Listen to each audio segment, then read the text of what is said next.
Welcome to new blog. আজকে আমরা গিয়েছিলাম কেন্দ্রীয় শহীদ মিনার, গিয়েছিলাম ঢাকা বিশ্ববিদ্যালয়, তাছাড়া গিয়েছিলাম টিসি চত্বর। আর টিসি চত্বর গিয়ে কী কী করেছি এই নিয়ে থাকছে আজকের এই ভিডিওতে। হ্যালো এভরিওয়ান, আসসালামু আলাইকুম। আশা করি সকলে ভালো আছেন। আবারও একটি নতুন ভিডিওতে আপনাদের সকলকে স্বাগতম। আমি এনামুল হক বিজয় এন্ড আমার সাথে আছে আমার অর্ধাঙ্গিনী সুমাইয়া জাহান। দুজনে মিলে আজকে যাচ্ছি।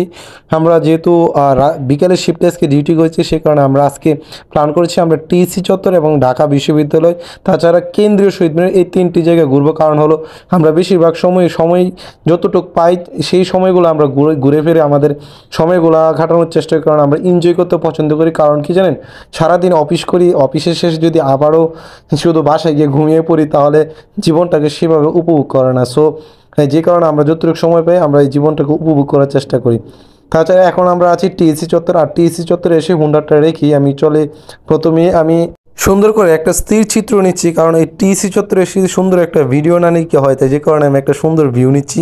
তাছাড়া এই রাত্রের সময় টিএসসি চত্বরটা কিন্তু খুব জমজমাট থাকে, কারণ ঢাকার প্রাণকেন্দ্র বলতে পারেন, কারণ এই জায়গাটা চিনে নেয় এমন খুব কম জনে আছে। চায়ের চুমুক শেষ করে আমরা চলে যাব ঢাকা বিশ্ববিদ্যালয়, কারণ আমরা ঢাকা বিশ্ববিদ্যালয় চত্বর যাবো। আর বলতে বলতে চলে এসেছি ঢাকা বিশ্ববিদ্যালয়। আর এই জায়গাটা রাত্রেবেলা কিন্তু খুব ভালো লাগে, কারণ আপনি যদি কখনো সময় পান তাহলে এই জায়গাটা আসবেন। তাছাড়া সামনে সুন্দর লাইটগুলো খুবই ভালো লাগে। আপনার যদি কখনো সময় হয় তাহলে এই ঢাকা বিশ্ববিদ্যালয় চত্বরটা এসে ঘুরে যাবেন। আর ভিতরে সুন্দর আলোকসজ্জা যেগুলো আপনার মনকে আলোকিত করে তুলবে, যে কারণে আপনি একবার হলো এই জায়গাটা আসবেন। তাছাড়া আমি নিজেও কিছু সুন্দর ভিডিও নিয়েছিলাম, কারণ হলো এই জায়গাটা যেহেতু প্রথমবার এসেছি, যে কারণে আমি সুন্দর স্থিরচিত্রগুলো নিয়ে নিচ্ছি। তারপর আমি মনে করি আপনার যদি কখনো সময় নেই এই জায়গাটা আপনি আপনার প্রিয়জনকে নিয়ে এসে ঘুরে যাবেন।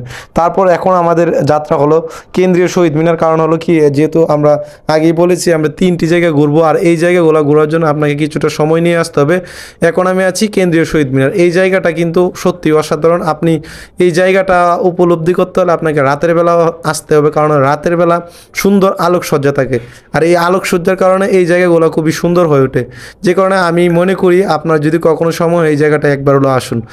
আর আমি কিন্তু আপনাদের সাথে সবসময় নর্মালি যে জায়গায় যাই সেই জায়গায় সুন্দর ভিডিওগুলো বা মুহূর্তগুলো আমি আপনাদের সাথে শেয়ার করি। অনেকেই আছেন অনেক মন্তব্য করেন, প্লিজ যদি আপনার মনে হয় আমার ভিডিওটি আপনার জন্য না, তাহলে আপনি দয়া করে এই ভিডিওটি দেখবেন না, তবু বাজে মন্তব্য করবেন না অ্যাটলিস্ট, কারণ আপনি আপনার বাজে মন্তব্য আমাকে পরবর্তী ব্লগ না বানাতে সাহায্য করবে। সো আপনি আমাকে প্রচুর কমেন্ট করুন, লাইক কমেন্ট শেয়ার করুন, তাহলে পরবর্তী ভিডিও বানাতে আমাকে সহযোগিতা করবে। ভিউয়ার্স, আজকের মতো বিদায় নিচ্ছি, দেখা হবে পরবর্তী ভিডিওতে। এই পর্যন্ত ভালো থাকুন, সুস্থ থাকুন, আল্লাহ হাফেজ।